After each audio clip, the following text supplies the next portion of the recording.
Good evening, music lovers. What I want to know is, listen, hold it. Are you ready? I want to tell you something. We are here tonight because you and I have great taste.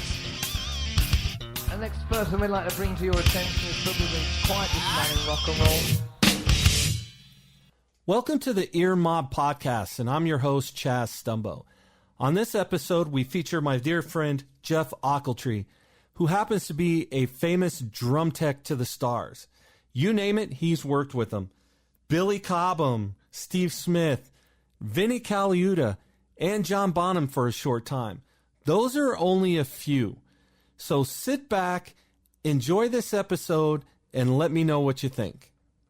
Hey, Jeff, how you doing today, buddy? I'm doing really well. Physically, I'm, almost 2 years now of deep remission with the cancer. They can't even find a PSA. It's an undetectable PSA level. So I'm really proud. I'm really happy about that. Let's see, what else? The diabetes reversible 2 is almost gone, so to speak. And let's see, high blood pressure. I don't know how I got that, but I take these pills and I'm doing really well. So mentally, I'm doing really well. Just went out to California, hung with my kids, who I adore and have so much respect for, and looking at looking to move out there in a new house that Greg Nichols building. It's going to be great. The future looks better for a lot of us, right? Right, man. I mean, what I'm excited for you about is you mentioned that cancer is gone, and that is a beautiful thing. It's not gone. Let me correct you on that. Sorry to interrupt you. Cancer's never gone what I have. Prostate stage 4 cancer is in deep remission. And as my oncologist told me a couple of years ago when I went into remission, she said, Jeff, cancer sometimes has a way of finding its way around the every 3-month shot that you're taking, the Lupron shot. And so if it comes back, don't be surprised, but you'll kick its butt just like you did the one that you have. I mean, I didn't have surgery. I didn't do anything to it other than take these hormone treatments and black seed oil from the Middle East and CBD oil sometimes. So it's not gone. It's in deep remission. They can't find a PSA level, which is really good. Yeah, I have a buddy of mine that got into the CBD and like the Rick Simpson oil. He actually beat cancer as well. So, That's fantastic. I'm glad to hear that you're kicking its ass and you're keeping it at bay. And the diabetes thing, diabetes is a pretty heavy thing as well. And it sounds like you're beating up on that too. So that's wonderful. Yeah, I got diabetes from the part of the treatments for the cancer. It's a very ironic thing. The stuff I was taking, plus the prednisone. And the prednisone caused the blood sugar level to shoot way up, and I had no idea it would do that, nor do a lot of doctors. But they're finding out now that a lot of people are getting diabetes from treatments. And so luckily it's reversible, and luckily it's 2, which means I can do the right things. And, since I don't drink and since I don't eat pastries anymore, I guess I can keep the blood sugar down. Yeah, and you've got friends that are, teaching you, that taught and are teaching you how to eat right. I know Steve Smith is big into eating healthy and that type of thing, and I know he's had an influence on you as far as how you eat and preparing your own meals and eating the right things. Yes. Right? He and Diane, his wife, are special friends, and gave me some books, and they cook all their food, and man, they really have taught me a lot so far, and so have the books, and it's I'm really grateful for that. That's what a nice thing to have happen, is to have them go the route they've gone and stay in amazing shape, and then pass it on to me. I mean, that's friendship. So I'm very grateful. Yeah. And Cindy Blackman Santana and her sister are really influential on me when it came to black seed oil, which is a very, very ancient oil from the Middle East, and I'm grateful for Cindy. She gave me a lot of advice, and that so I'm flourishing upward and onward. God, that's awesome. So thank you. What I want everybody to walk away from listening to this is what I walk away from when we chat. And that is, I mean, I met you obviously when I worked at Guitar Center. I met you, right, and I knew who you were. I'd watched your video before and that type of thing. So it's a big deal for me to meet somebody with so much knowledge and so much history, and to hear the stories that you tell and that you told me just blew my mind, because they're stories that you're never going to read in a book. Unless you do a book. That's but right. You're never going to hear about these stories. And these are the things that people need to hear, because there's so much knowledge in some of these stories. So let's take it back real quick.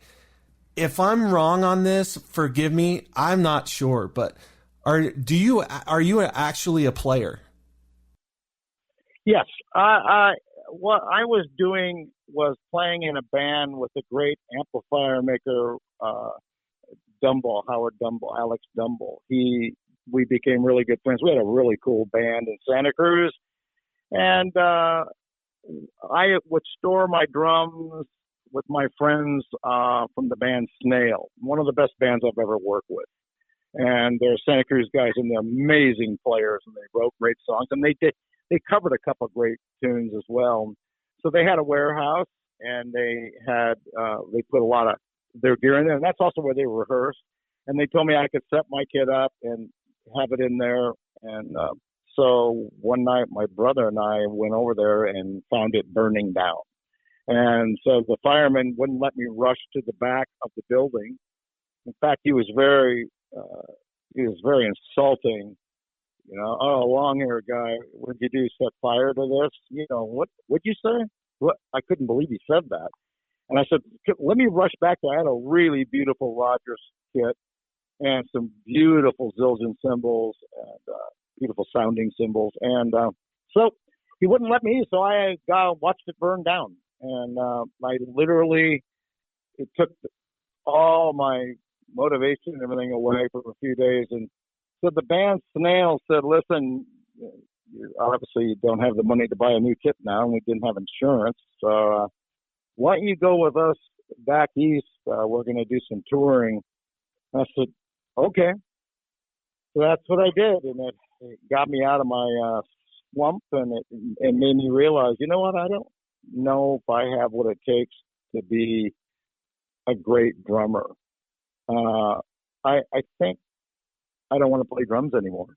And I realized, I'm glad I made that decision, because when I started working with all the great drummers that I work with and becoming friends with them, I realized I would never be this good. So I would be probably bummed, because, what happened to our band? Well, that broke up because, this and that. And so I guess it kind of propelled me in a direction that I'm grateful that I went in, because the experiences I've had and the ability to create some skills and be with the people. I mean, my first gig, I moved from Santa Cruz to New York, and it was after my good friend Arthur Rosado arranged a meeting with the Mahavishnu Orchestra in Santa Cruz. They were coming to play the Del Mar Theater. It was one of the heaviest things I've ever seen.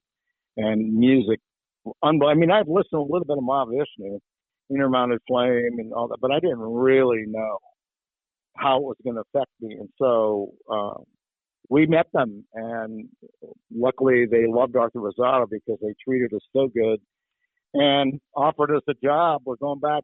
This was one of the last gigs on the West Coast. We're going to go back to New York. How would you like to work for us? I said, I would love it. And I talked to Billy for a little while, and John, and it's just and then I saw the sound check, and the sound check just took me to another planet. I was shocked. And and that's what That's what got me going. So I went from Santa Cruz with a great band, Snail, rock band. Well, actually, they could play jazz as well. In fact, they did a version of Blue Rondelle Tour, the opposite side of Take Five. Anyway, now I've forgotten the artist. That's what happens with the babble thing you get from the insulin. Or not the insulin. What is it I take? What do I do? And so anyway, so I moved to New York from Santa Cruz. And it was something, it's funny, as a younger person, I would always say, God, I really want to live in New York. Why? Why do you want to live there? You live in Santa Cruz. I said, yeah, but there's no motivation here. I'm not getting it. Yeah, I can go up to the city, San Francisco, and see amazing artists at the Fillmore, et cetera. But I wanted to live in New York. And when they offered me that job, I freaked out. I just said, yes, I'm going. Then they broke up. Oh, so isn't that how it always happens? Yeah. And so then I went with Billy. My brother went with John McLaughlin and the new Mahavishnu. So I'm so grateful for that. The experience with Billy opened up worlds I never knew I could be in and participate in and contribute in. So Billy, I'll be perfectly honest with you. I am a product of the late 70s and the 80s and the 90s. So going back to like Mahavishnu, and I didn't discover that stuff until recently. Even like Tony Williams and that stuff, I didn't discover until the last few years. I mean, dude, I had long hair and, wanted to be Tommy Lee. Boy, I had a rude awakening, right? So I wanted to be something like that. I'm a product of the MTV generation.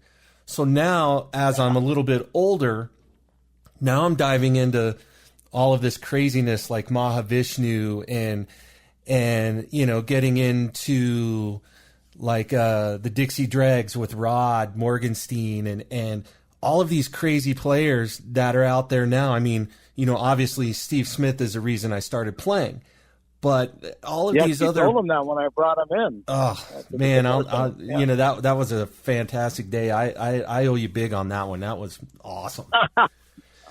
You don't know me. I mean, I wanted to bring him in there, and I'm glad you guys got to meet, and I'm glad you told him what you told him.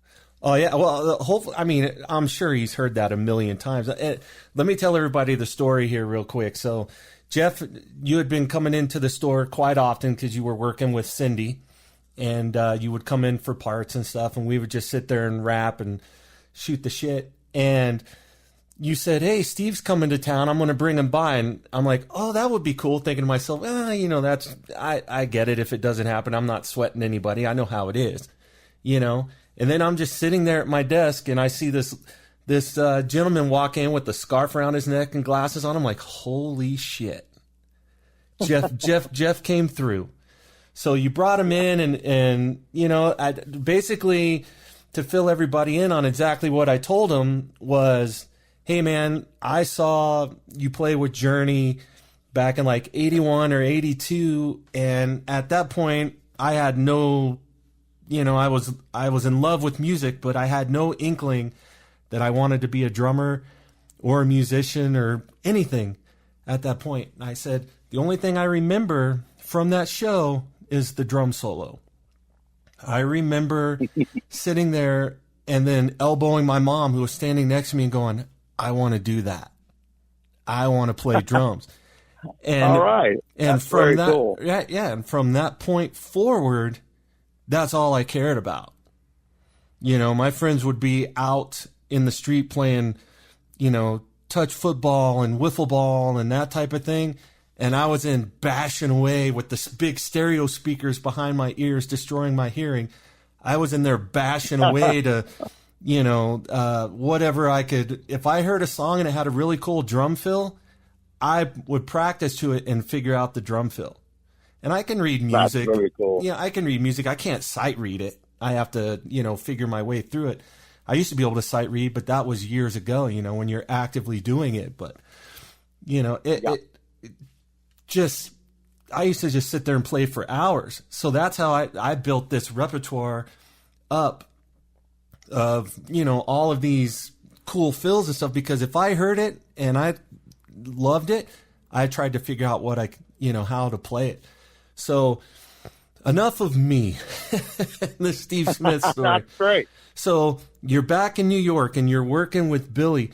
So you're obviously Billy's drum tech, and you're working on his drums, and so all of that knowledge. And I am going to professional percussion on 8th Avenue, and I met the great Al Duffy, who invented the chain pedal, and and then years later he went to work for Pearl. I guess he invented the free floating. I forget what that's called.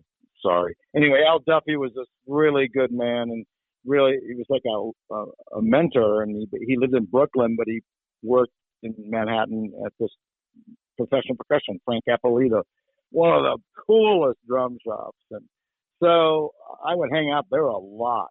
And that's where I met Elvin and hung with him and drank Lowenbrow with him. But what I liked about meeting Al Duffy was he had a shop where he lived in Brooklyn. So sometimes I got to go over there. He taught me a lot of stuff about modifying drums and the snare beds and different types of snare, the hanger snares. He was good friends with the hangers, who designed and built these amazing Dresden timpani. And, it was just an amazing experience. What I loved the most about being there working with Billy is one day he'd call up and say, okay, we need to get my drums. We're going to go up to what he called studios. We're going to do a Chevrolet commercial. Oh, okay. So we'd get in the cab with the drums and go up there and do the thing. And it was amazing. I don't know if maybe you're too young, but there was a Chevy commercial where there was a Chevy on top of this huge mountaintop. I mean, not huge. It was a pretty tall, and there was an area there where you could place things. And so they had the car up there, and they had this music in the background, and he was part of that commercial. Mission Impossible. He did that soundtrack. I mean, just a lot of things.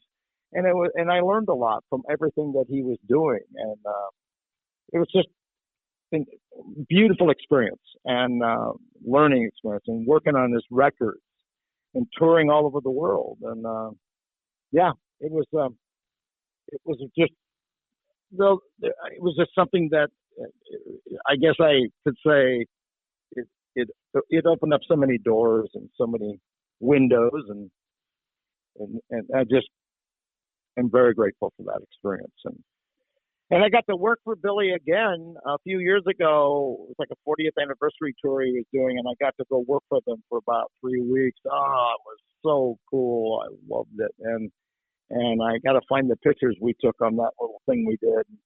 It was so cool to be, and I've given Billy some of the drums I've made because like I owe him so much, and Steve and other guys for not just the friendship, but the relationship. Drummer, drum tech, and what I loved the most about those days was everybody wanted their own sound, and everybody worked on becoming their own entity, and whether it be writing of music or the playing of it or the sound of that they were that they wanted to get. And so what I loved was I guess you could call it, I was given free reign, which also let me make mistakes and learn from them. And that's where I developed skills to tune and ears to tune. I mean, I've lost a lot of hearing, but I can still tune a drum. I don't know if that's a good thing or a bad thing. I mean, I never did ask, is this tuning all right? Well, you're kind of deaf. I don't really know. Well, I mean, that brings up a good thing. You mentioned, you developed the ear for tuning. And I'll be perfectly honest with you. I've been playing for probably 40 years at this point. God, I just dated myself. Anyways, I've been playing for a long time. Right. I've been playing for almost right around 40 years. And tuning has always been the toughest part for me. And I even went and I bought the Rhythm Tech has a a key that you set the little dial on there and you tune it, and it works pretty well. But the relationship between the bottom head and the top head is huge. And, there's different ways you can tune it. And tuning's always been such a tough thing for me. And, you seem that it kind of comes naturally to you. You've developed that ear. I don't have that ear, apparently. Well, I mean, I think it was Denny Carey that said, when we did this little clinic tour with the bronze drums, I think it was him that said the way he learned to hear the drums wasn't sitting behind them, but it was being in front of them. And it was like you have to kind of transcend. So you're listening to what the drums do, not from the side where you're playing them, but from the other side, the front of the kit. And that's when you're working with Billy and guys like that, and Steve and Mark Cranny, all these amazing players, you're out there in front, either with the console, with the engineer, maybe giving him some advice or shutting up and letting him do his thing. But what I did here, I developed a way of knowing that doesn't sound right. And what I learned also was a language of how do you want this to sound? Well, how does it sound? And so then I had to learn how to express that. And it's a language. It's a language. It's not scientific lingo. It's basic expressing what you're hearing. And if you've got bad ears or you don't really know what to listen for, then don't answer the question. But if you're honest and you say, it sounds like the drum is not whole, like it's not it's not playing from top to bottom. It's playing half of that. And so if you can use those words that they as drummers can, understand, that, kind of like a drum lingo, then you guys can work together. And that's what I love. Don Perry, wonderful drummer and a friend.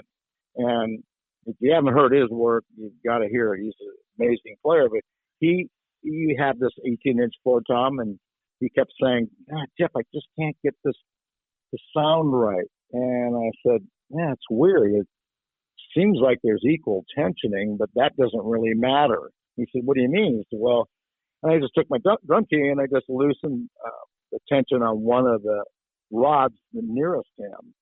And he said, that's it. That's the sound I've been looking for. And I said, well, that was just lucky, because I'm just thinking, I think that sometimes drums, they're not, I don't care who makes them.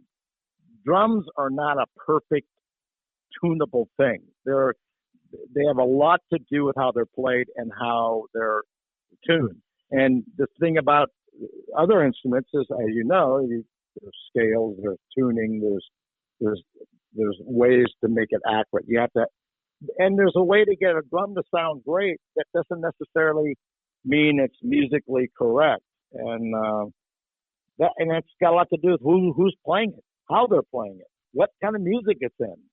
And I guess that's what I am grateful to the band Snail, because this guy, Ron Fillmore, who's still a brilliant player, he played a double kit, but he had a lot of jazz background. And this band could really rock, but they could also, they had a song called The Symphony, and it was just amazing. It was dynamic. But what I learned from listening to Ron was that most of the jazz influence creates these great rock drummers, like Mitch Mitchell and Ginger Baker and Billy. He can do anything. Steve, he can do anything. It's because of their jazz background. Steve's an amazing jazz drummer, but he's also a drummer.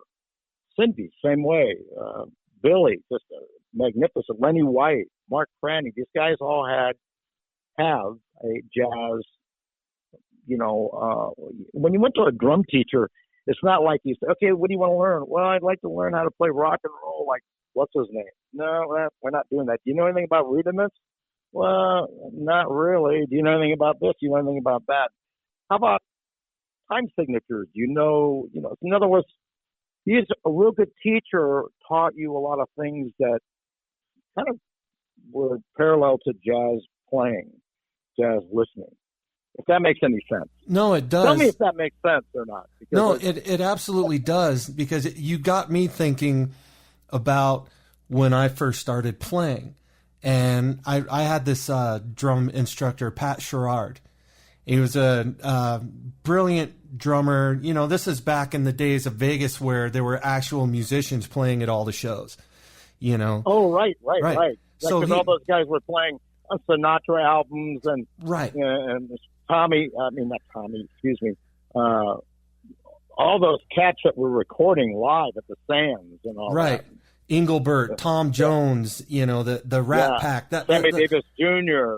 Right. And this was back in the day when there were actual musicians playing these shows. And you got me thinking about that.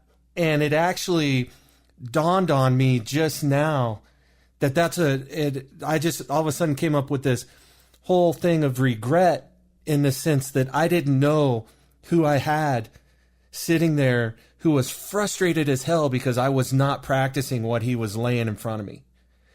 And I have a bit of regret on that now, because I should have taken advantage of that, because you mentioned, you know, all these guys saying, hey, you know, the rudiments, we're not going to teach you this. We're going to sit here with a pad and do this and work out a stick control.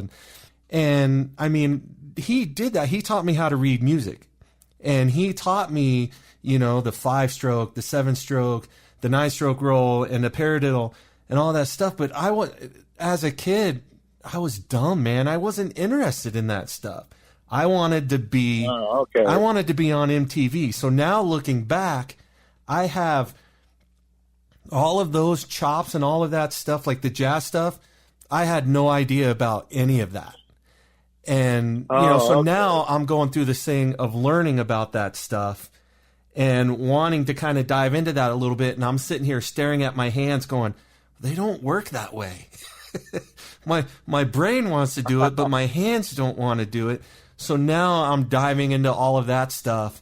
And, you know, just having this last basic year off of no gigs, you know, that's another thing. I didn't fully take advantage of that. But walking away from the kit for a year, I needed to do it. I needed a break. After 12 years of playing, you know, consistently 3-4 nights a week, I just needed a break from it. I was just burnt out. I didn't, even then, man, I had to, you know, kit set up at home and never played it.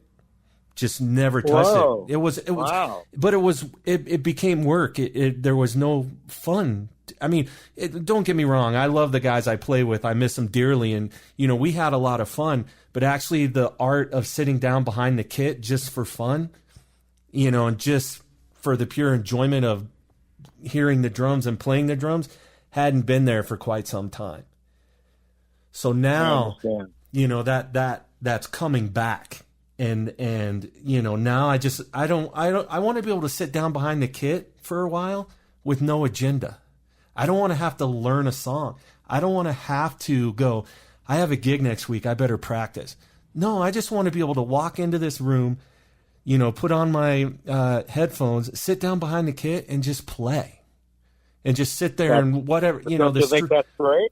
Yeah, the stream of consciousness, you know, just vamp and play. So I know that's like a big jazz thing too, to just sit there and play and wherever it takes you and that type of thing. And that's what I'm getting into, you know. So you brought that up, and I kind of going back for full circle, you brought that up, and that was kind of my regret that I didn't take full advantage of that.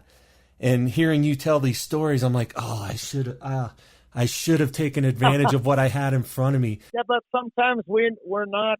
I don't know. It's everybody has a different reason for things. I mean, I've heard this before. Why didn't I? You know, I've done it to myself. I had this opportunity and I totally blew it. And especially with buying houses, and just what, you didn't want to do that? But I hear what you're saying, because I've heard other people express things. You know, I should have done this. I should have. Well, you know, don't put any more energy. Is what I've learned from this is don't put any more energy into that. Sit down and listen to Miles or Coltrane or a lot of these jazz brilliant albums, and the different drummers, Jack DeJohnette and Cobb and all these guys are, I mean, Elvin Jones and all these different cats. That is a wonderful experience, that you have a moment of your own in your own home with your own stereo, and you're dropping the needle on a record that was part of changing major music directions, and gave people that kind of music is you hear people learning how to express themselves, and instead of doing what somebody else told them to do or whatever, they create because they're learning how to express themselves. I'm not an authority on this, but I just know that when you listen to that kind of stuff, you hear the drums in a different way, maybe. I'm not saying that you can't hear great rock drumming or progressive rock or whatever all the labels are for the different kinds of music. I'm not saying that. I'm just saying you can get that education you're talking about now at your age by, first of all, listening to a lot of jazz. And I'm going to. Did you fall asleep on that? No. I'm just thinking you're laying a lot of heavy knowledge on me, and one of the things that came to my mind was, I guess it would have been 10, 15, 20 years ago when Steve came out with the videos of the history of drums, like the history of U.S. drums and that type of thing, and he represented all of these different styles. And you're telling me all of this stuff, and it reminded me of that video, and I'm like, no shit. So now... That video is brilliant. That's a brilliant video. Amazing knowledge. I mean, if you don't learn anything from that and find out some stuff from that, then you're got your head in the sand. And I think, Steve, he is brilliant when it comes to writing about things and knowing and researching history and different things that came from different kinds of music. He really is one of the most well-read and the most, I think he just has more, he wants to know. He reads a lot of great books, and it's brought me back to reading too, because I always love to read, but sometimes we get lazy. And reading, it keeps your mind active. Not reading, your mind gets lazy. And I think that's what I love about him is that, and have so much respect for, is his drive to know. And if he doesn't know exactly, he finds out what exactly it is. And him and Vinny and all those guys, I think that has a lot to do with going to Berkeley. Like for instance, I live in Davenport Iowa right now, the Quad Cities, and it's soon to end living here. And I inherited my mother's house, and it's just I can't live in the Midwest. It's just not happening. I grew up in Pasadena, and then we moved here for a little while.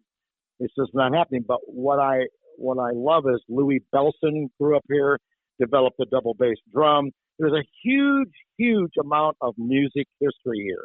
Now, here's what Steve told me. He said, I noticed you talk a lot about Vic Spiderbeck. I said, yeah, well, that's where he's from, Davenport, Iowa, and they have an amazing museum type thing for him at the RME building downtown Davenport. He said, did you know that we studied Vic in Berkeley? And I said, yeah. Oh, really? He said, yeah. Did you know that he invented jazz phrasing for piano? I said, no. He says, yeah, you're from the town that he's from, and you went to Bix festivals and all that. And I guess, is there a book written about that? And he said, no, but we had a whole chapter on it. And I thought, see, there's some great things you can learn.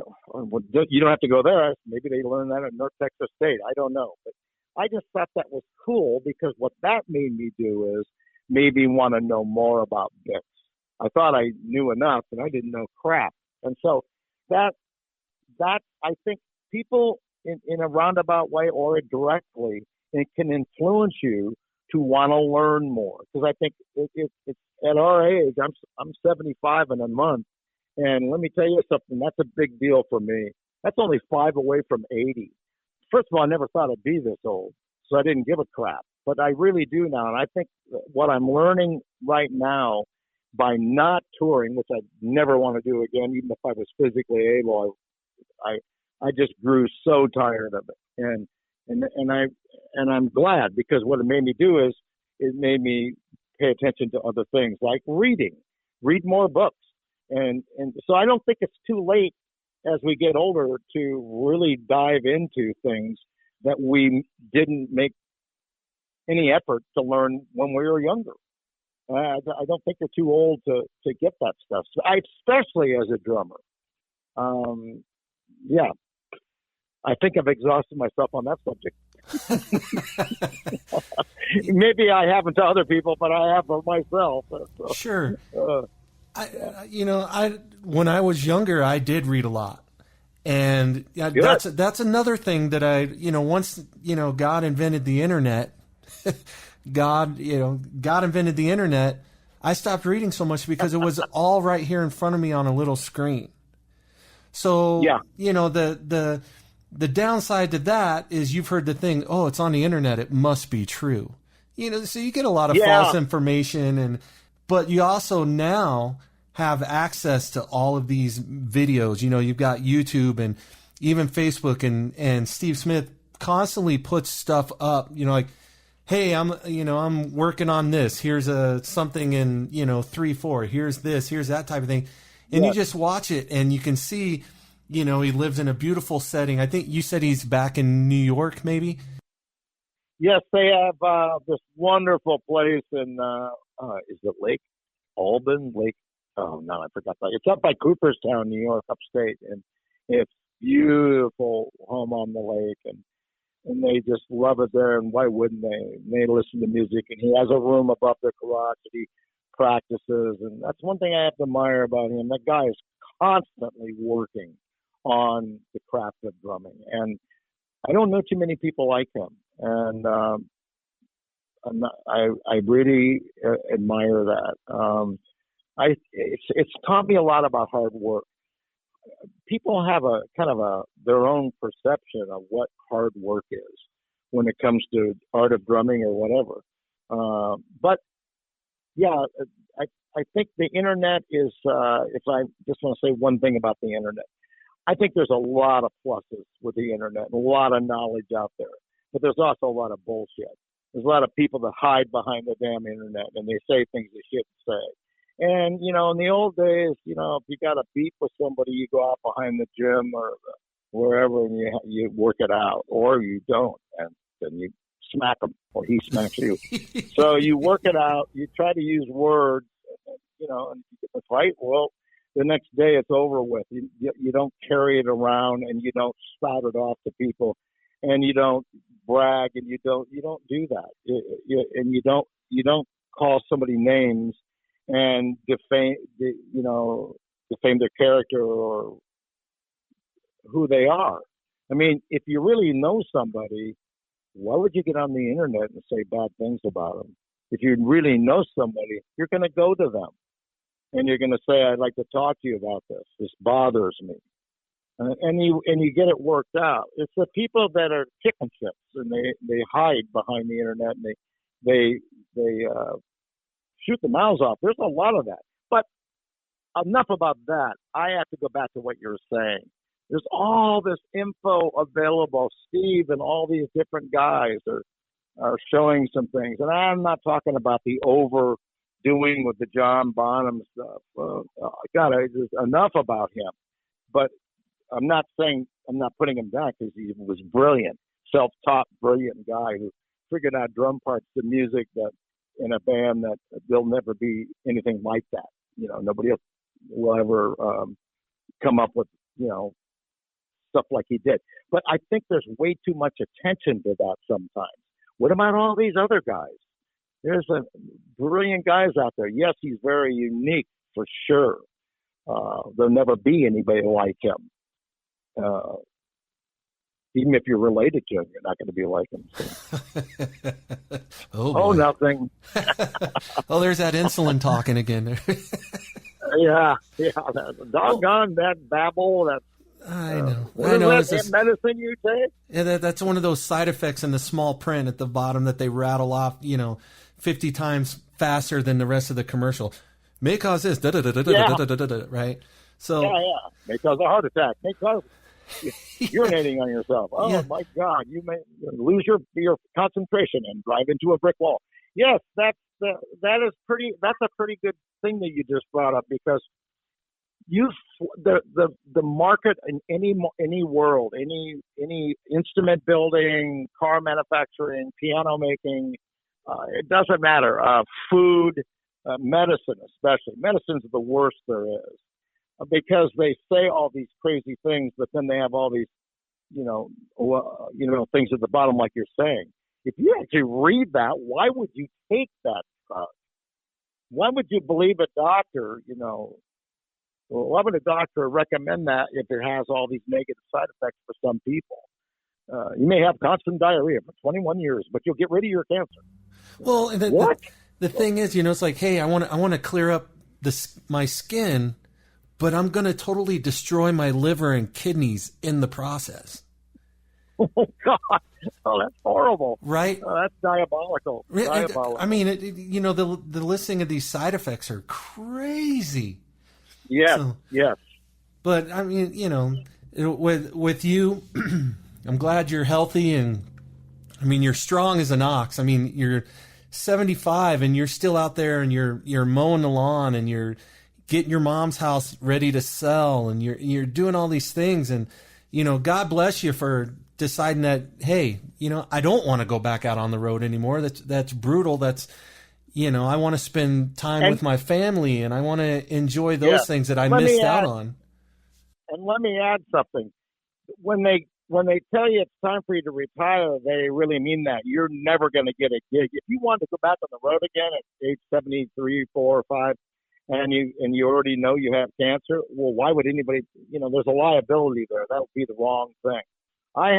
It's just not going to happen. But I had a friend that I have to tell you about, and he passed 2 years ago. His name was Chris Boland, and he was a brilliant guitar player and piano player and singer, but he was a tech. He worked for Jackson Browne and In Excess, all kinds of different music. And I worked with him with Diana Ross and Bruce Hornsby, all different kinds of people. And we became very close. And he lived in Santa Cruz, and he was a guy who he had a heart attack. And some of the people from Jackson said, "Oh, we're going to go back out, but we can't take Chris with us anymore." Because once something like that happens, the liability factor and also the reality.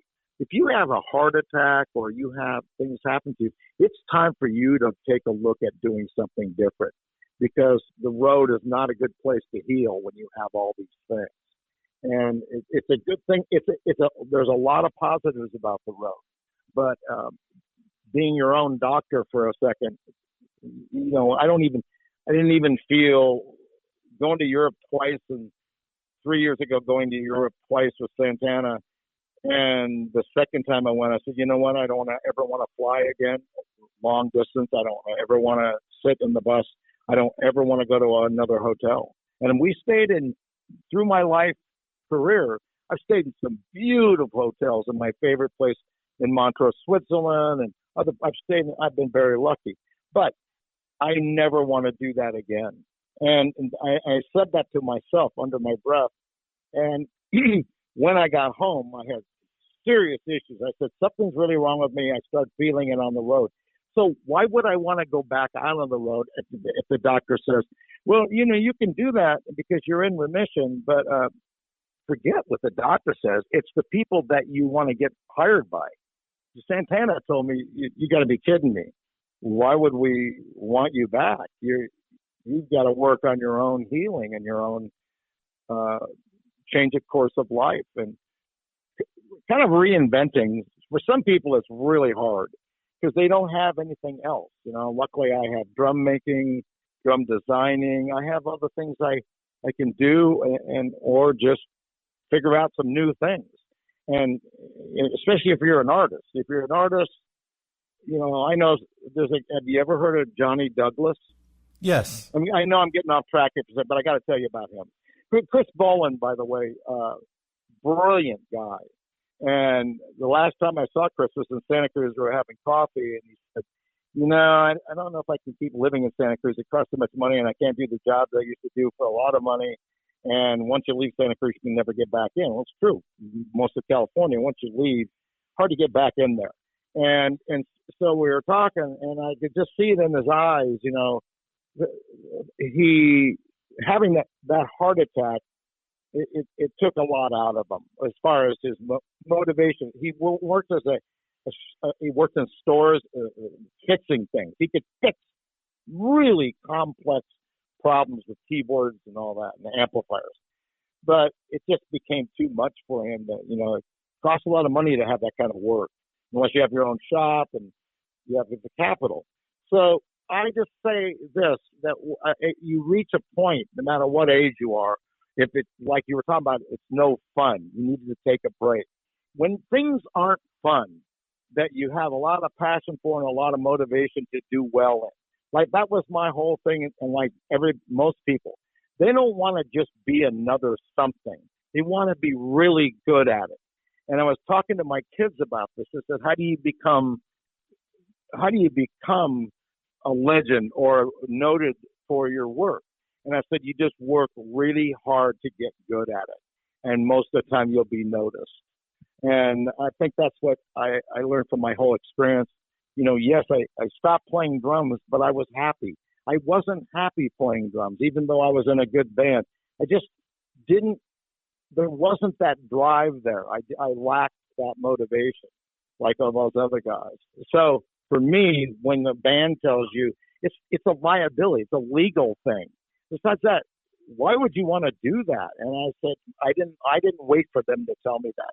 I said it to myself. There's no way I would ever want to do this stuff again. I'm 73 years old. What am I doing out there at 73? I think when it's time to quit doing something. I just had extra help by getting cancer.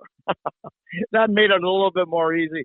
That made it easier for me to make the decision. I was running out of gas, not digging it. And I don't care how brilliant Cindy was or how brilliant Steve is and all. And the 40th anniversary I did with Billy, that was so beautiful. And I just was so glad I got to do it. But I'm saying that I think in your heart when it's time to. And you know what? I think a lot of people want to tell you, but they would prefer you figuring it out on your own. I don't think people enjoy having to say, how come you don't know this about yourself? How come you don't know when it's time to quit doing this and do something else? Or I think that's a lot of trouble with people. We kind of in a denial mode. And I'm speaking for myself. We're in denial mode because of our pride, our ego. And you got to have ego and you got to be a little arrogant. That's fine. That's how you get really good at your shit. But, I just, that's about it. No, I mean that makes all of the sense in the world. I mean, like I said, I needed that break. For like the last year, 2019, I'd be playing and I'm staring from the stage at the same scenery I'd been looking at for 12 years. And I'm sitting there going, all right, this band, I'm playing in one of the best bands in Vegas. We can play whatever the hell we want at the drop of a hat. All request band, somebody requests something. If we didn't know it and one guy in the band goes, well, I think I can guide us through it, we'd try it. And even if it wasn't perfect, cool. It would blow people's minds that we tried it at the drop of a hat. Or it's like, that's cool. We'll learn it on the break and we'll come back and play it. And that was the part I loved. The actual playing the drums part, I was kind of getting burned out. No, I wasn't kind of getting burned out. Let me rephrase that. I was burned out. And so unfortunately all of us were forced to take a break. But again, that's kind of leads back to what you were saying. You took the break before they said, hey dude, we can't take you out. And they kind of did you a favor in a sense because let me clarify something about that. That's really key what you just said. When I told them that I went and got an MRI, I was setting up for rehearsal at Santana's place. And when I told a couple of guys that I was, the manager, I was telling the manager, and my buddy Haas, who's from Waterloo, Iowa, is one of the best production guys and has an amazing voice. He was an amazing wrestler and football player, and then he got hurt. But he's one of the greatest production guys there is in the business. And he said, I said, listen, I wanted to tell you something. I haven't got the results back, but I had an MRI. I've had this bad pain in my leg. Listen, I just want to let you know what's going on with me. And the manager immediately said, well, you're going to have to leave then. We can't be liable for you here. I said, wait a minute. I came in from my break on setting up the rehearsals to tell you this. And Haas interrupted. So let me explain Jeff where he comes from. He played sports, and the coach doesn't want to hear anything like that. Look at somebody else. So you don't alarm people or annoy them or give them a bunch of information. You just say, look, I'm having this. I had this MRI. I haven't got the results. And they said, no. And then Haas says, so he's just being what he was brought up to be. This is what we do. We learn at an early age that you don't start talking about in a certain way until you really know what's going on. He was just informing us, which I think is something we need to learn to do with ourselves. So anyway, I did have to leave. I had to tell somebody else how to finish my job. And it was really unpleasant, but when I got home, I got the call. They said, you need to come in and talk to this doctor right away. And so that's when I found out what I had. But what I'm saying is that the bands, any bands with any credibility, any legal organization, any corporate structure, they're not going to let somebody who has got something wrong with them go out on the tour, especially an older person. So for Chris Bullen, he had this great job fixing things. He was heavily employed, but he had a heart attack. He missed some of the stuff that you get when you're on that, because he's not as old as he wasn't as old as me. And so I guess being able to have a little talk with yourself is a good deal. You know, if you're able to have a chat with yourself, you know, it becomes clear what you need to do. And you did the right thing. And that pandemic didn't help. I mean, did help, I guess. And the pandemic did a lot of bad stuff, but it also gave people opportunities to get in touch with some other things. This neighborhood I'm in, it's a great neighborhood, and there's hundreds of people literally walking their dogs. I never saw those people in my life, and I never saw their dogs. So the pandemic made them, they had to stay home. They had to walk their dogs. And that, to me, that was a part of life that I think we all need. We need to be outdoors. We need to get in touch with other things. I think sometimes music and other types of work take us away from that. During the pandemic, I'll be honest, I didn't listen to a lot of music either. Like I just I kind of removed myself from that whole thing. I mean, you know, I dabbled here and there, but I kind of removed myself from that whole thing. Even, you know, okay. I didn't want to know about drums. I didn't want to look at them. And there were a couple times I set the kit up and, you know, took the hour and a half, 2 hours to set it up and tune it to the best that my ears would let me. And then I would play it for like 5-10 minutes twice in the course of a couple weeks, and then look back at it and go, well, it's taken up a lot of valuable real estate here in the house. So, you know, I've got to take that thing down again so we're not tripping over it, or the dogs aren't tripping over it. And, you know, so it was just, I needed to get away from it. And now I'm sitting here and I just look over my left shoulder and I'm staring at the kid and I'm like, I want to play. I want to play now. That's great. You know, That's great. So now I am going to, you know, I've been taking notes, you know, you've been mentioning these bands, and I am going to go back and check some of these bands out and dive into it. Because, I mean, you know, you mentioned John Bonham, self-taught, and John Bonham's a major influence on me along with Steve. You know, they're like the top two. And John was hip on, you know, Buddy Rich and Gene Krupa. That was kind of his thing, you know, and that was where he was coming from, even though he was self-taught. And so, I mean, everything comes from jazz. I mean, rock and roll comes from jazz. Everything comes from jazz. So maybe it's about time, and I'm not saying I'm going to become some amazing jazz player, but maybe it's about time that I go back and kind of dive into it a little bit. Well, let me add something to your list there. Max Roach did a piece called Drums Also Waltz. And let me tell you something. Bonham got his idea from Moby Dick off that. So listen to that. And then also, you should get the record by Gino Vanelli. Every record he's ever done has been brilliant. And the one that Mark Craney played on called Brother to Brother. Well, there's some amazing playing on that with Jimmy Haslip on bass, and who's a brilliant bass player, and Mark Craney. If you get a chance, pick up Gino Vanelli's Brother to Brother. Okay. That's something I think you'll appreciate and enjoy. The music Gino and his brothers write is just, it's incredible music. And are you hip to Gino Vanelli?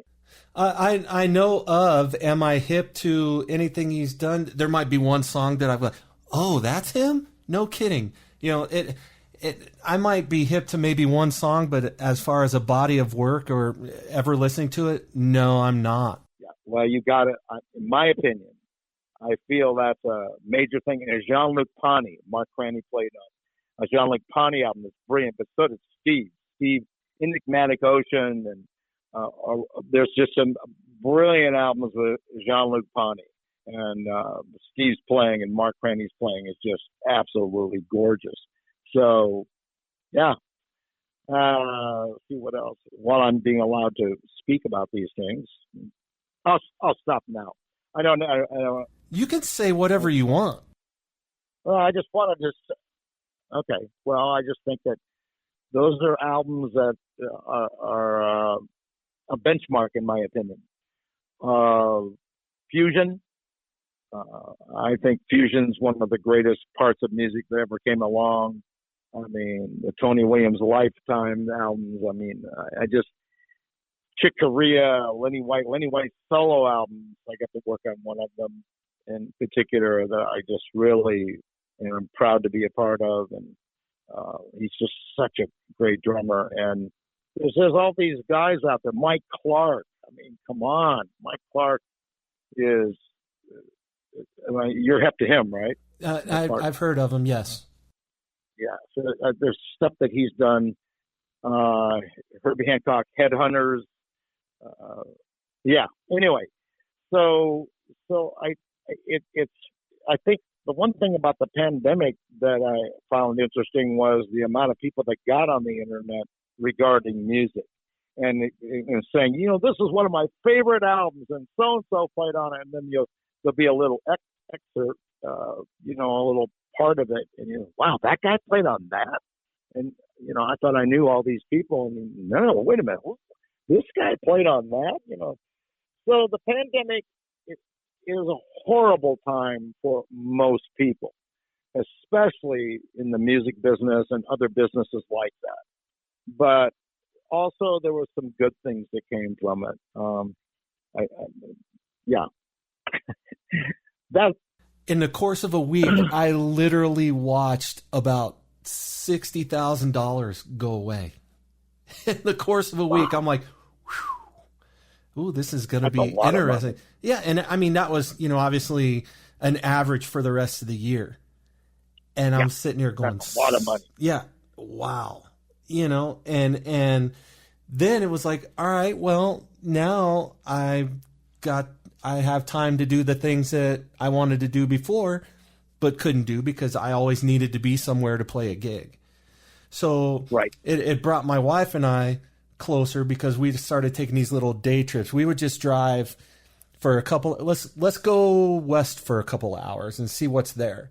And we would drive, you know, 150 miles to a little ghost town out in the middle of nowhere, where obviously there was nobody there, but it was just these old buildings from like the 1800s, the Wild West, you know. And we would just go take these little day trips like that, and where we would. You know, we had a home with a pool at that point. We would just sit out on the back patio and hang out. I mean, it brought us closer because we were both sitting there staring at each other, and we told each other, well, this is going to go one of two ways. It's going to go really good or it's going to go really bad. So we need to figure out how to make it go really good. So we started taking those day trips, you know, and we had more time to spend with the grandkids, which is huge. And so we did a lot of stuff like that. And again, you know, music kind of crept in there a little bit, but it wasn't a focus like it was before. It's like, hey, you know, I wanted to take a break. I didn't want to take a year break. You know, I want to be back playing gigs. I miss it terribly, you know, but I needed that break. And I think everybody needed it. I called it the reset button. It was kind of like, all right, now's the time to reevaluate your life and figure out what the hell's important to you. You know, now you need to find that center of balance and that harmony in your life between, you know, being a working musician and always needing to be somewhere to play a gig and having a normal life, you know, and a lot of my musician friends in Vegas, they didn't carry day jobs. They just, hey, I'm a working musician. That's what I do. I was carrying a full-time day job as well. So I was pretty crispy. So there for the 2 months that the day job went away as well, it was a much-needed breather. I understand. I remember talking to you and also seeing you, and then all of a sudden not. And, you know, at the Guitar Center or wherever. And, yeah, I totally get what you're saying, especially hearing you say what your part of it was. Working all the time as a musician in Las Vegas. And then, excuse me, not. That's deep because you're right. It's like the mirror goes up and you go, whoa, what am I going to do now? How is this? You know, I love what you just said. Very good. Thank you. I mean, it's the truth. You know, it's like, hey, it is the truth. Yes. You know, we need to sit back and reevaluate this a little bit and find some peace and some harmony in our lives and, you know, figure out what's really important. And, you know, I see that gigs are starting to come back in Vegas a little bit. I see some bands recently got their schedules back. Unfortunately, we haven't, which I think is okay for everybody to an extent in the band. I mean, I think everybody wants to play, but, you know, unfortunately, because we're still kind of in the, hey, we don't know how this is going to go. We're opening up 100% again, but, you know, if people start getting sick again, then, you know, we're going to roll these back. And a lot of these, you know, properties and big corporations that own these major casinos, you know, unfortunately, the money's just not there yet. You know, it's you know, I was told point blank, hey, I could get us back playing, but I'd only be able to do it as a 4-piece because nobody would make any money. And even as a 4-piece, you're not going to make what you were. And that's not fair to the fifth guy. Yeah, that's you right. know, that's not. You know, we were tight for 12 years. You know, and we'd all played in bands together. The guitar player and I grew up together. You know, we've all been playing in bands off and on, this incestuous thing for, you know, 20 plus years in Vegas. And that's a lot of friendship too that you're talking about. So right. And I mean, right. You know, no, definitely. And, you know, when this whole pandemic thing happened, I had this thing in my mind that we were all going to be reaching out to each other constantly and talking to each other and kind of getting each other through it. And that didn't happen. And that kind of blew my mind. It kind of made me feel bad. You know, I'm like, man, I played in a band with these guys for years and nobody's reaching out to me. And now recently I'm just getting the fact that, hey, they needed to sort themselves out just like I needed to sort myself out. So they're worried about their families. They're not worried about me. They've got their own shit to deal with. You know, exactly. So you know, when I would send a text message and not get a reply, you know, I'm like, after a while I was, you know, being a little selfish, like, you know, fuck these guys. You know, we played together for 12 years and this is how you're doing me? You can't even respond back. But now I get it. It's like, hey, they had their own shit to deal with. I was the last thing on their mind. you know? Exactly. I totally understand what you're saying. I really do. So, you know, it also, this pandemic thing got me to let go of a lot of other bullshit that I've been carrying around for the last 20 years with people that I'd played in when I was touring and in signed bands and that type of thing. You know, when shit would go down or the band would end and you walk out of there going, that fucking guy ruined it for everybody, you know?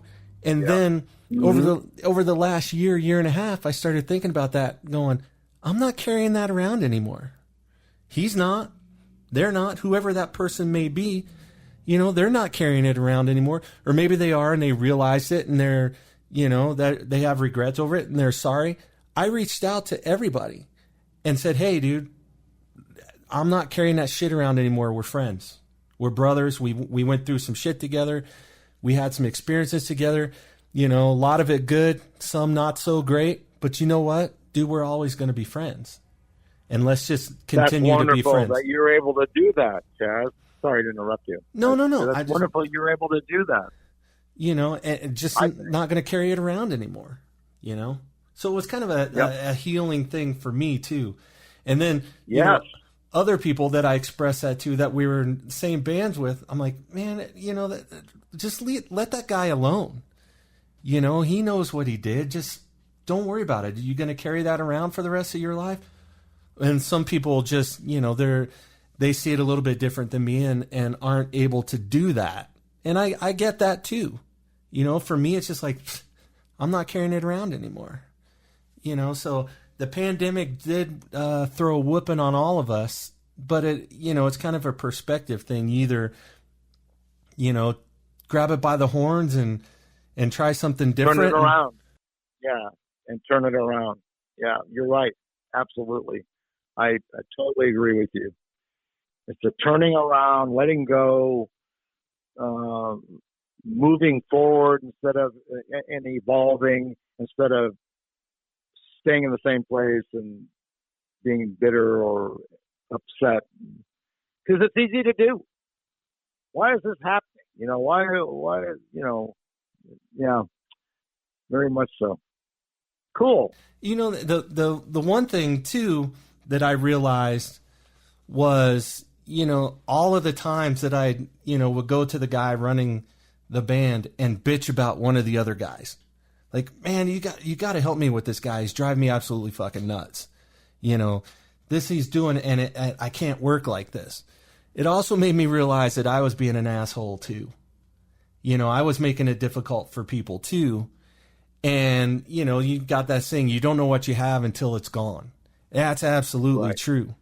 You know, and now that I didn't have that band and the band's not going at the moment, and I really wish it was, you know, it made me realize, you know what, if by the grace of God, it starts up again and I have that opportunity to play in that situation again, I'm going to handle things a little bit differently. I'm not going to be that guy, you know.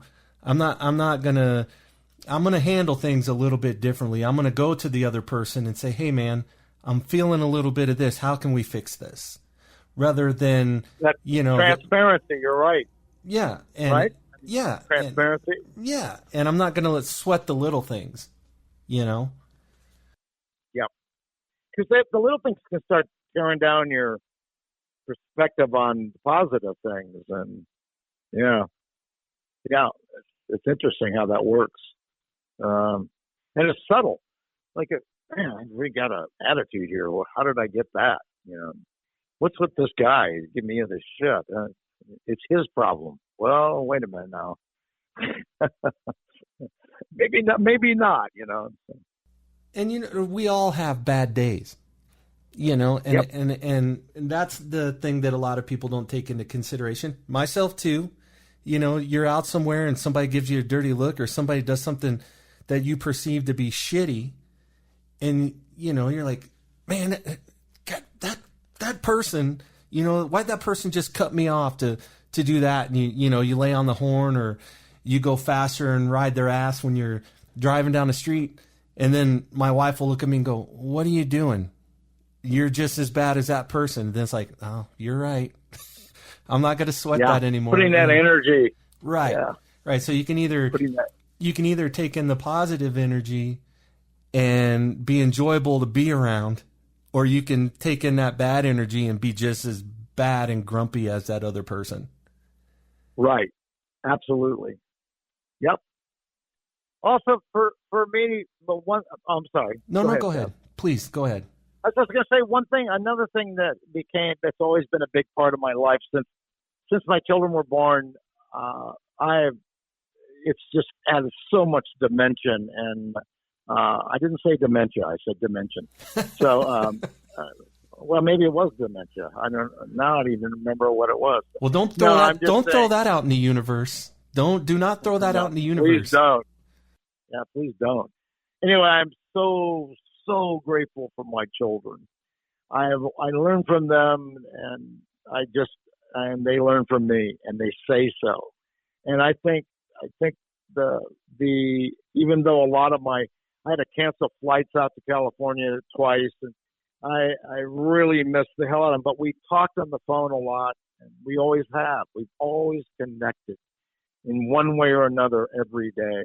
And so I think the pandemic, what it did was we all listened to each other, because, yeah, we're supposedly all going through the same thing. We're all in the pandemic. Well, no, that's not true.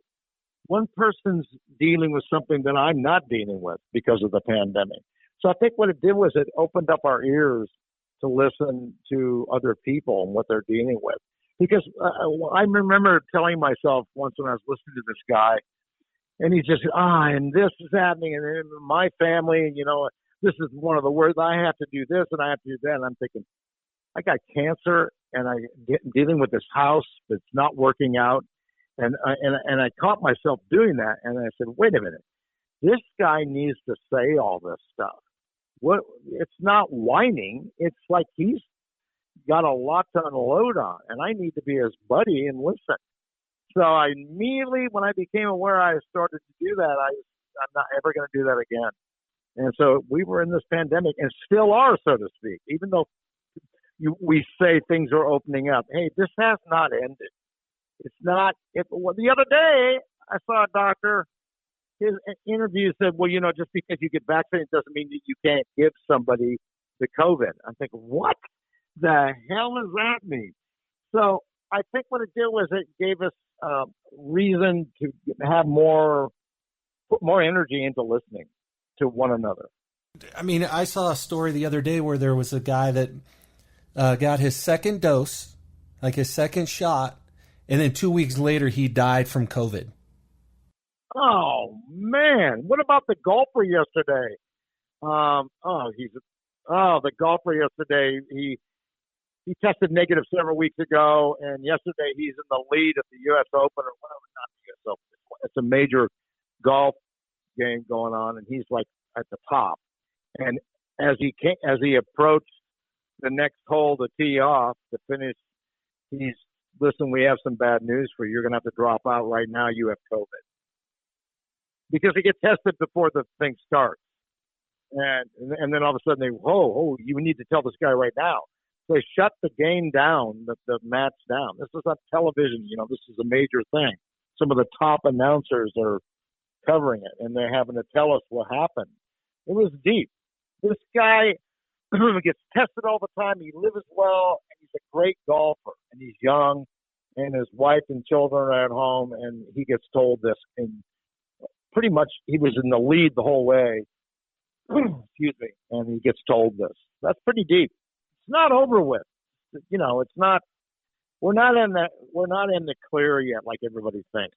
Yes, there are more people vaccinated. Yes, we've all been vaccinated. We have a better chance of not having any problem. But then what you just said, that's crazy. What you just said. He was vaccinated, and yet he died 2 weeks later. Yeah, and he was a major guy of some corporation, and he got vaccinated, and he received his second dose, and then 2 weeks later he died from COVID. So that's horrible. For me, I think a lot of us, well, I mean, I and my wife, and it made its way through the entire Guitar Center store, made its way through the entire band.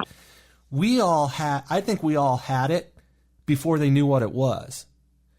Because I don't suffer from asthma or any type of breathing problems whatsoever. And I was on an inhaler.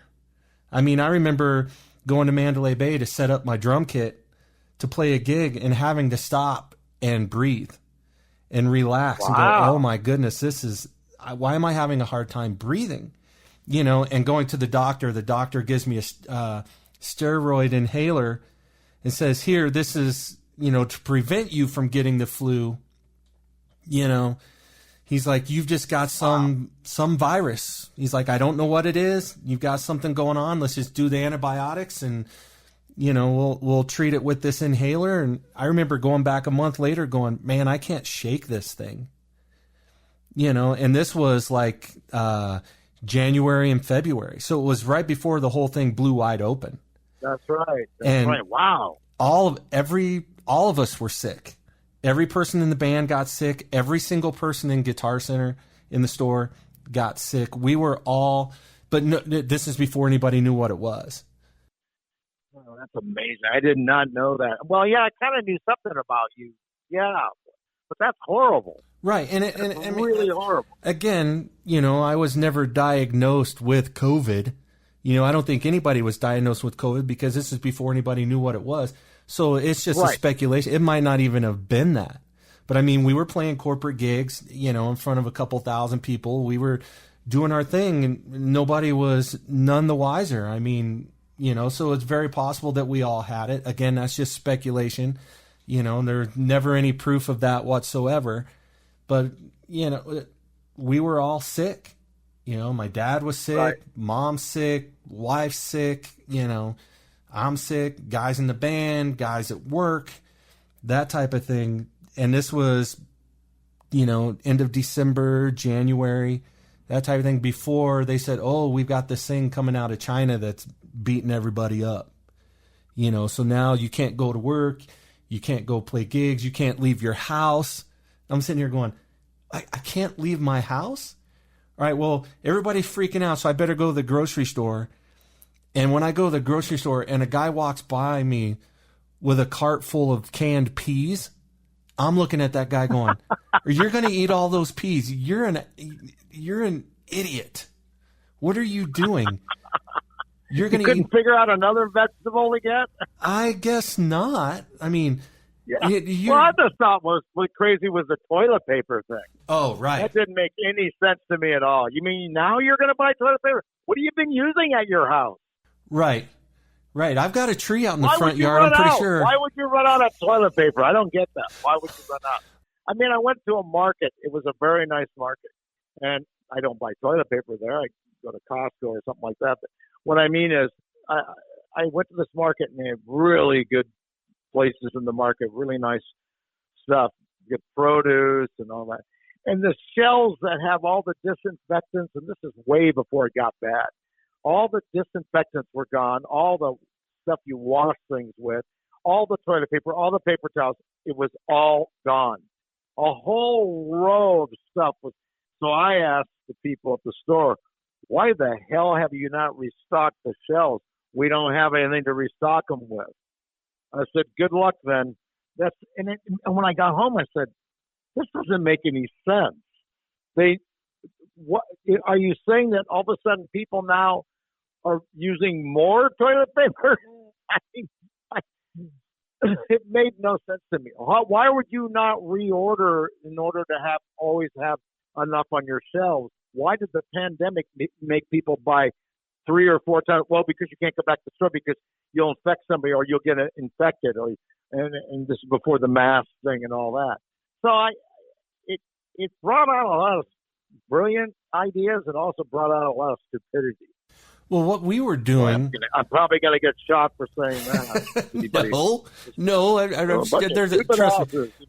There's a lot of people that think the same way. I mean, we would drive to Pahrump, to the Walmart out in Pahrump, just to get toilet paper because, Pahrump's a smaller town. They weren't getting hit as bad. Right, and I know about that town because you always see it when you're driving back from California. But what I didn't know they had any stores out there. Yeah, well, I mean, up until like 20 years ago, they didn't even have a stoplight. But I mean, it's a cool little town. You know, it's out in the middle of the desert. It's right on the border of Death Valley, so it's a cool little town. Yeah. But we would drive out there, and you would go to Walmart, and they'd had little signs that say, "Hey, limit 2 per customer."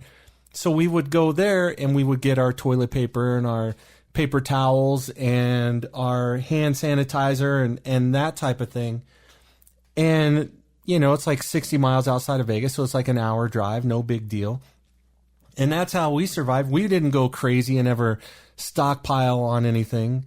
You know, it's just like, hey, whatever's going to happen is going to happen, man. You know, we're not going to be one of those people that just go crazy and buy $5,000 worth of Lysol wipes and then, you know, read the sign at Walmart. $5,000. Right. Oh, well, my God. People were going crazy, as you remember.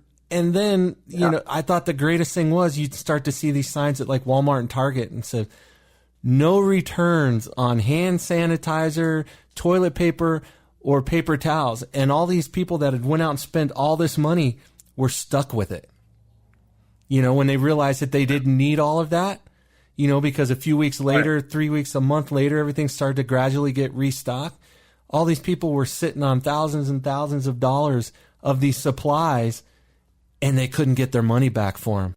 And then they get this advice: don't forget to wash your hands. Why would you need to be told to wash your hands? Did you not wash them right before the pandemic happened? Did you not just come on, people? Personal hygiene became evident that a lot of people don't have it, and also immune system. A lot of things were discovered. Well, that guy doesn't wash. So how do you know that? Well, because of. And then what about the immune system? Well, I have an immune system. I eat a steak and have what about vegetables? Yeah, I have 600 cans of peas, and right. In other words, there was a lot of evidence that a lot of things people became aware of about themselves and about others. I went to Walgreens to pick up a script, and when I was standing in line, this guy comes flying there, and this is in the middle of the worst part of the pandemic. And, excuse me, this guy comes in without a mask, and he's standing, instead of 6 feet, he's standing 4, maybe less. I turn around and say, hey, man, move away from me. And where's your mask? He says, I don't need to wear a mask, and why do I have to stand away from you? I said, because you're not 6 feet. And by the way, did you know there was a pandemic? Did you know there's a COVID? You know anything about that? You shouldn't even be in here without a mask. And he got really mad. He was like challenging me. And I said, do you want to fight about this? You really want to have a little fight about this? You want me to go outside now? You really? Like, what? So you got all kinds of people. A lot of people thought this was a fraud. They thought it was all fake. There's no such thing. There's not a pandemic. There's not this. There's not that. Well, you know what? I don't care what you think, but the deal is you need to wear a mask, and you need to, whether you think you're going to get infected or not, or you think this thing is a hoax, okay, but the rest of us don't. Show some respect. So I think that's what it brought out as well, is what about the respect level for other people? Because I'm telling you, there are these young kids coming into stores, no mask, and they got an attitude, and they're going to stand wherever they want. And my son Coleman said to me, Dad, this isn't the 60s and 70s. You can't just tell the guy or you're going to hit him, or these guys are different. These people are different, you know. And I said, well, I'm going to pay attention to what he said, because they are. They don't. A lot of them just do what they want, and they don't give a crap what you. Especially older people, they see my gray hair and they think, well, you know, what does he know? Well, that's the funny thing is, you mentioned some people feel that the pandemic's not real, and that type of thing, and for me, I never thought that it wasn't real, because obviously there is something that people are getting sick from, you know, and yes. people are potentially dying from it. do I feel that it's as bad as they made it out to be? No, I'm that guy that doesn't feel it was ever as bad as they scared a lot of people needlessly. And you know, for me, it's still though, it was like, hey, I'm one of those people who's like, hey, you want to, you know, wear a mask and okay, no problem. That's fine. I'll respect what you have to say just because, you know, I'm not going to be confrontational like that. If you need me to stand 6 feet away from you, perfectly fine. It's no big deal. It's not drastically altering my life for the worse in any way, shape, or form. It's just a distance. That's perfectly fine. If you need me to wear a mask when I go in Target, I'll wear a mask when I go in Target. Do I like to wear the mask? No. But I get it. So that's perfectly fine. I'm not going to be a jerk about it. You know? Right. So, you know, I do get it. You know, and you know, that getting back to the music a little bit, you know, I had friends that started getting gigs. You know, gigs would creep up. This was going back to like March of this year. Gigs would start to creep up, and it was like, hey, you guys have to go get tested every week. The money's lower, and, you know, the gigs aren't as good. And I realistically said, I'm not doing that because I'm not going to go get tested every week. I don't have time to get tested every week. You know, right? I just don't have time to do it. And actually, it was hard to get tested. There wasn't all this organization. No, it wasn't. Really, there wasn't. And so, yeah. I mean, I got called for a gig. This would have been August, and it was a wedding reception. And you know, the guy that called me said, "Hey, dude, you have to get tested, but the gig's in a week and a half." I said, "I can't get tested in a week and a half." I said, "You have to go to the doctor because you're feeling sick, and then they refer you to get tested." I said, this was before you couldn't just go get tested. So, you know, I ended up doing the gig, and I wore a mask the entire time. I get it. You know, hey, that's part of the deal. That's perfectly fine. I'll do it. You know, I needed the bread like anybody. You know, that was the last time I played the drums. Honestly, that was probably the last time that I sat down behind a kit and played it for longer than 5 minutes. And I walked into that gig, and prior to that, I hadn't played but like 5-10 minutes, a handful of times just at home. And I walked into that gig with that attitude, oh, I'll be fine. It's going to be like riding a bike. Honestly, it wasn't. I walked out of that gig going, oh my God. I thought I didn't need to practice. You know, and I was I'd say about 75, 80%, but that last 20% beat me up, and I beat myself up over it. I'm like, people expect a certain level from me, and it just didn't feel comfortable. It didn't feel loose. It didn't feel like it was just flowing. You know, it felt like work. I don't like it when it feels like work. I don't want it to feel like work. I just want to sit down behind the drums. And I mean, there were times where I don't remember playing at Mandalay Bay. There were times, you know, the last set was like from 1:30 to 2. I don't remember playing that last set because I was tired, but I would just sit down and it was autopilot. And I would close my eyes and I would just play, and I wouldn't have to think about it because I had been doing that gig. Even if somebody threw a song at it that we'd never played before, but I knew it wasn't work. It wasn't, I didn't have to think about it. I just played.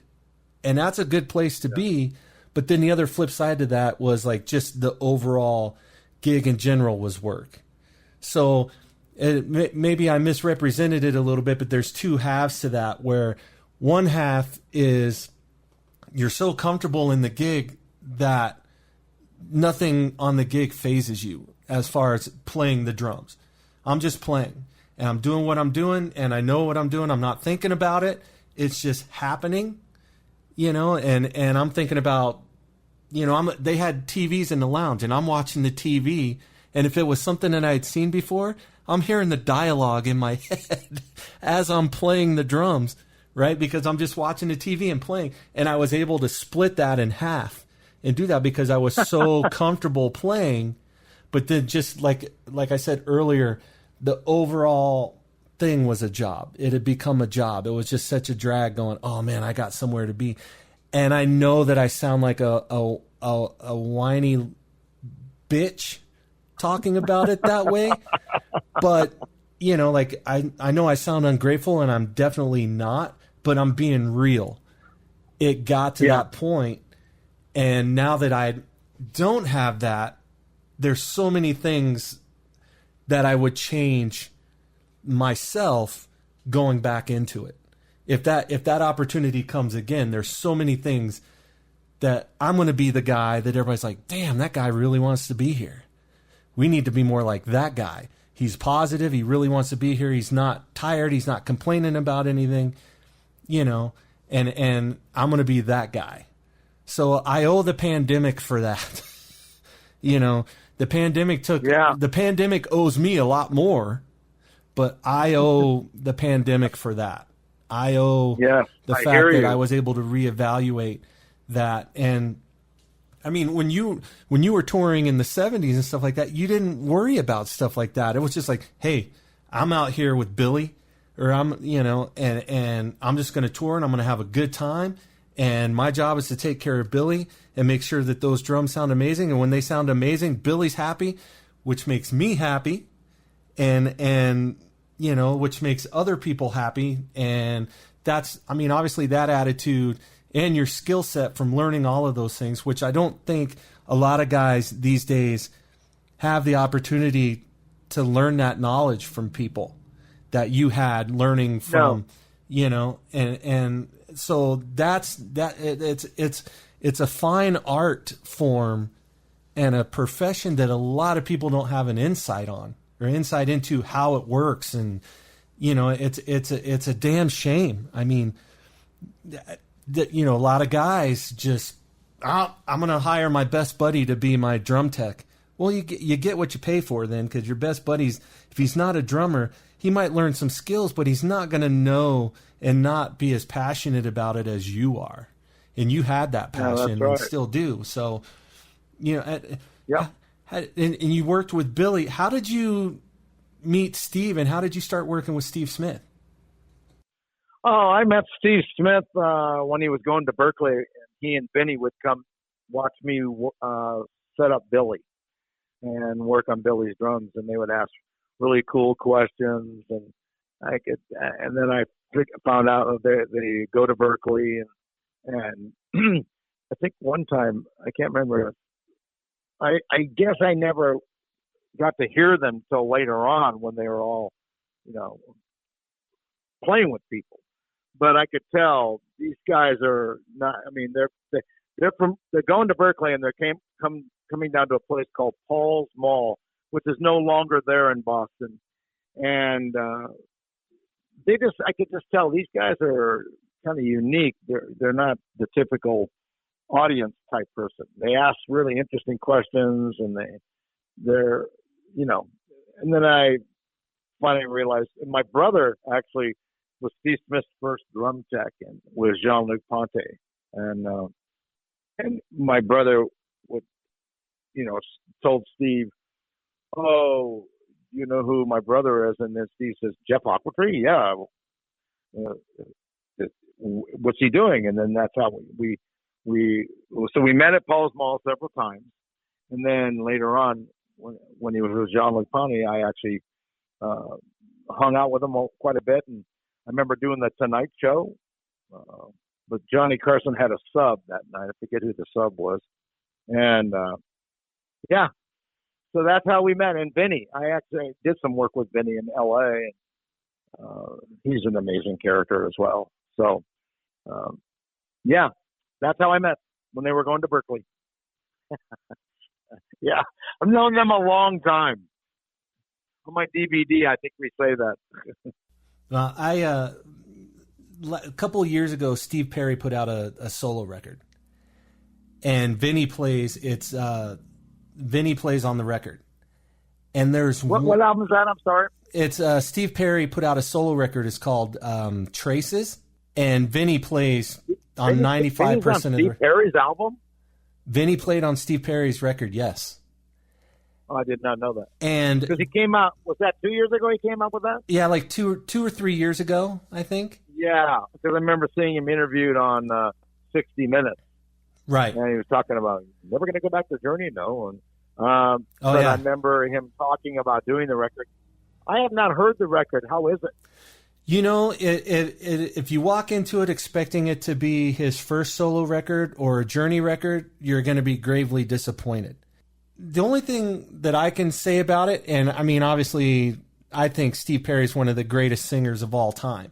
And it was always a dream of mine to play, you know, with Steve Perry. It still is. I mean, he's one of the few artists that I would actually consider leaving my, you know, grandkids for any significant amount of time to go on tour. You know. All right. But it's one of those records where you listen to it and you go, you know what? This is exactly what he should be doing. You know, obviously he doesn't have that crazy voice that he had in the 70s, but it's very soulful, and I think the songs are perfect for what he's doing. There's a lot of slower tempo songs, and there's a song that's almost kind of a Tony Bennett type of vibe, and you listen to it and it really lends itself to him perfectly. So if you walk into it knowing that, you know, let me rephrase that. If you walk into it expecting those other things, you're not going to like it. But if you go, if you go, okay, this is Steve Perry, I'm taking it because it's Steve Perry, and you listen to it and you go, okay, I listened to this with an open mind, I can dig it. Then you enjoy it. It's not a record that I go back and listen to very often, but when I do go back and listen to it, it's like going to school with Vinny again. And there's one song where Vinny's playing a groove. I think it's like the second song on the album. Vinny's playing a groove and it breaks down musically. There's a light bed of keyboards and some orchestration going on. And then there's just, right before it goes into the next verse, there's a single snare hit. It's like, bop, bop. And I didn't read the liner notes before I listened to the record because I was so excited to listen to the record. So I had no idea it was Vinny. And I'm listening to it and I hear that snare hit and I'm like, that one note, I'm like, holy shit, that's Vinny Colaiuta. Pull out the sub. It was that one note and how it sat in that measure of music and that rest. I knew it was Vinny immediately. I'll be damned. That's very cool. And that's what I got out of that. I'm like, oh my God. This and Vinny's on a whole, Vinny's an alien. He's on a whole other plane of existence, that guy. I mean, yeah, he is. You know, I can listen to Steve and you know, Steve's obviously, like I've said a million times, a major influence on me.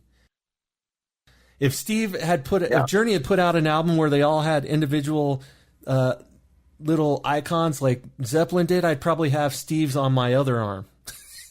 You know what I mean? I got Bonham on my left arm. I'd probably have Steve on my other arm. That's how much those two guys mean to me. But I mean, Vinny is just on a whole nother level. And I've seen him. The only time I've seen him play live was twice. I saw him with Jeff Beck, and I had to pick my jaw up off the floor the entire night. Probably one of the best shows I've ever seen. And then I saw him just goofing around at NAMM, and I'm just scratching my head, going, how does somebody develop the chops like that? But again, I have to realize, you know, I'm never going to have those chops. But what I'm known for, you know, what people respect about me, it's the fact that I don't try to do that. You know, I know my capabilities, so what I do rather well. You know, and that's what people appreciate. Great. That's why I get the work. But I had to learn a long time ago that I'm never going to be Vinnie Colaiuta. I'm never going to be Bonham. I'm never going to be Steve Smith. But those guys just completely blow my mind, and it just, It's crazy. And you worked with these guys and you got to see these guys up close. And I mean, you've developed a relationship with these guys. And that's the thing about that. That's the thing I think is different for us is that, excuse me, I think drummers and drum guys, they are able to have relationships, friendships, a closeness. There's a different kind of vibe. Drummers are different than other musicians. And I think that affords itself to having, being open to, a different kind of energy and appreciation for guys, like drummer to drum roadie, drum tech. I mean, I don't think there's the same kind of, I mean, when Neil Peart died, I think my friend Lauren Wheaton, who was his tech for many, many, many, many years, I really felt bad for Lauren because he lost a close friend. And I reached out to him and said, I am so sad for your loss. I'm so sad for our loss because I know Lauren. He worked with Steve with Journey, and he's a beautiful guy and he's a really good drum tech. And anyway, he lost a really good friend, and I don't see that happening with other types of musicians. I'm not saying that Eddie Van Halen didn't have some great guitar techs, because he did. And I'm sure a couple of them are going to miss him horribly. And but I just think there's a difference with us, with drummers and drum guys and drum makers and all that. I just think it's a different animal. I think we have a different kind of soul. And I noticed on Facebook, you just brought up that good point of, drummers and drum techs and people hanging out and being completely different from the other musicians in the band.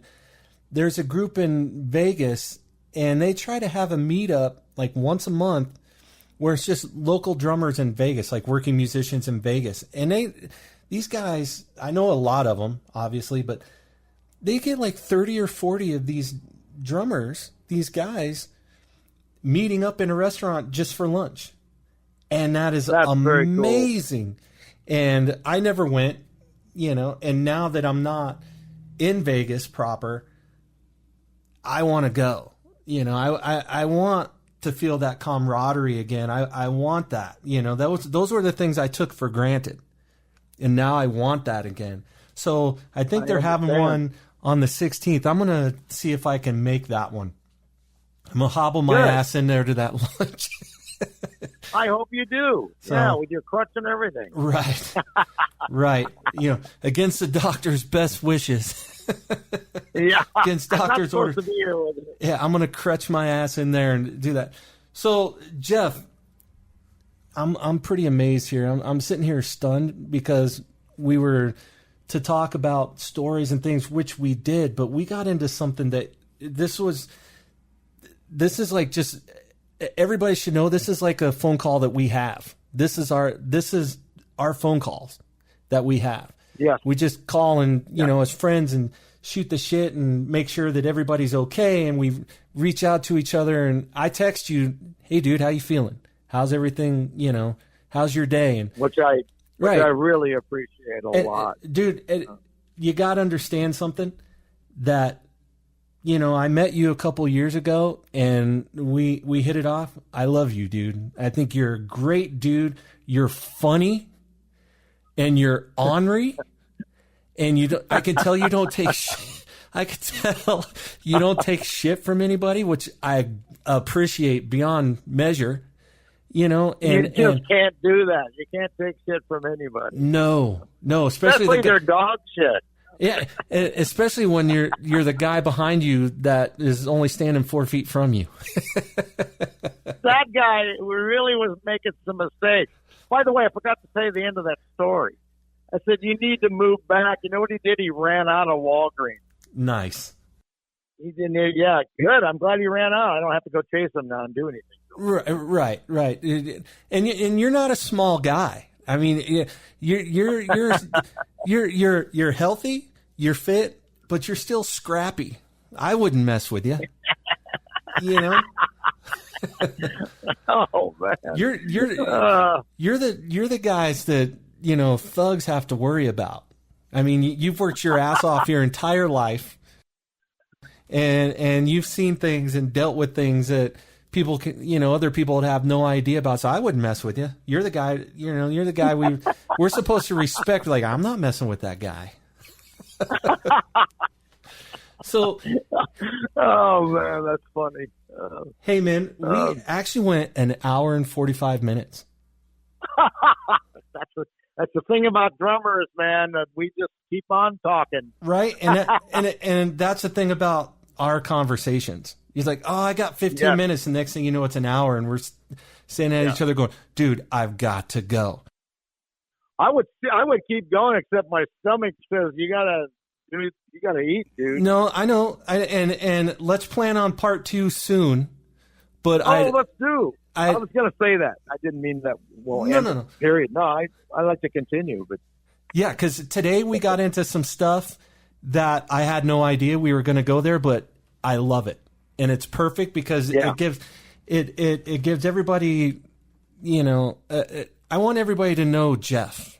I want everybody to know how Jeff works, and I think that we're getting a big part of that today. And then, I appreciate that, Charles. That's very nice of you. Because I mean, there are stories out there. It's like, oh, who the fuck's this guy? And he never worked for such and such. And you know what? I'm not gonna fall victim to that. I know you. I know Jeff. If you tell me something, it's legit. I appreciate that. So let's get into a lot more of the stories and the knowledge. Next time, I'm going to let you go eat. But, dude, okay. I love you. Go get some lunch. I'll talk to you too, here Chaz. soon. Thank you. Yes, sir. And we'll chat here real soon, buddy. Take care, Jeff. You have a great day. Thank you. You got it, buddy. You too. Take care, Jeff. All right. Bye-bye. Yeah, you too. Bye. That interview with Jeff was originally only planned for about a half hour, 45 minutes. But once Jeff gets on a roll, you just let him go. I hope you enjoyed the podcast. In the future, we'll be covering all kinds of different topics, so stay tuned, and I hope you enjoyed it.